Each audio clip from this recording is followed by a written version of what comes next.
itopya.com YouTube kanalında yepyeni bir KUARK sistem toplama videosuna hoş geldiniz. KUARK sistem ailesindeki Summer serisinin son ürünü olan Summer 4 ile karşınızdayız. O zaman hemen kendisini anlatmaya başlıyorum. Ekran kartı ile klasik olarak başlayalım.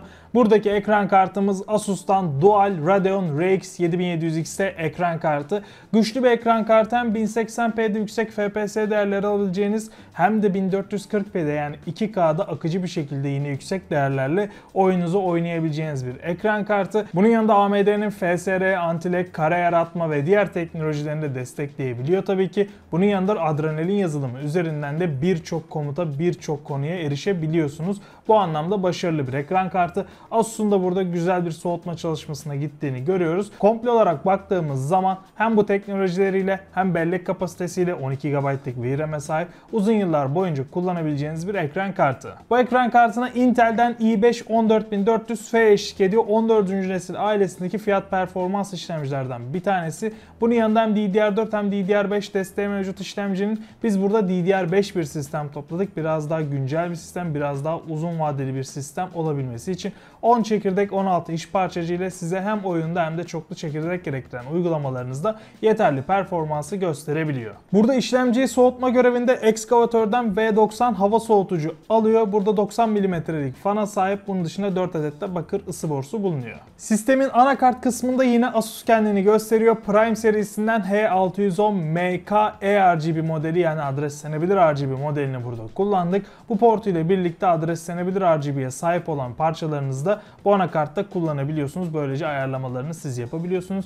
Onun dışında 5600 MHz'e kadar da DDR5 RAM'lerimiz için bir kapasite desteği sunuyor. Üzerinde yeterli bağlantı seçenekleri de mevcut. Bizim için rahat bir şekilde kullanabileceğimiz bağlantı seçenekleri de mevcut. Üzerindeki parçaları doldurmaya gelirsek ilk önce RAM'den başlayalım. Kingston'ın Beast serisinden bir RAM kullanıyoruz. Burada 16 GB'lık kapasiteye 5600 MHz'lik de frekansa sahibiz. DDR5 RAM'lerde tek slot kullanabiliyoruz. DDR4'lerdeki gibi dramatik performans düşüşleri yaşanmıyor. Ancak bu sistem için 32 GB'ın da iyi olacağını söyleyebilirim. O yüzden eğer ki bütçeniz için uygunsa özelleştirme seçeneklerinden +1 yaparak bu sistemi 32 GB almanızı tavsiye edebilirim. Depolama kısmında geniş bir alana sahipsiniz. Lexar'ın 1 TB'lik M.2 SSD'si bu sistem içerisinde bulunuyor. 3300 MB'lık okuma, 2600 MB'lık da yazma değeriyle birlikte sizin için yeterli bir performansı sunuyor. Tabi bunun dışında farklı seçeneklerde özelleştirme seçeneklerinde sizi bekliyor olacak. Son olarak sistemi Phase 10'dan F8 model kasa içerisinde topluyoruz. Bu kasa dahil olarak 650 Watt 80 Plus bronz sertifikasına sahip bir güç kaynağıyla birlikte geliyor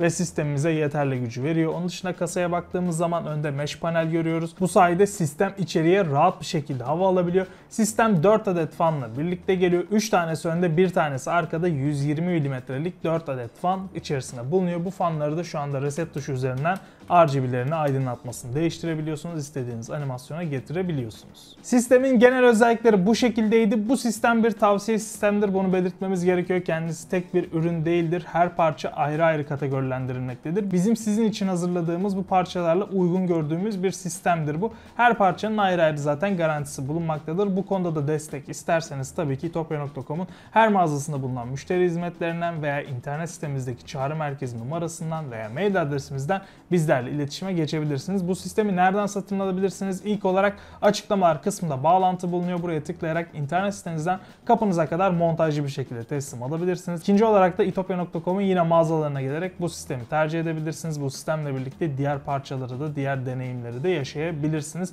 Bu gibi sistem haberlerini, kampanyaları kaçırmamak için de bizi hem YouTube kanalımızdan hem de sosyal medya adreslerimizden takip etmeyi unutmayın ve bildirimleri açın. Bizden haber bekleyin. Bir sonraki videoda görüşmek üzere. Hoşçakalın.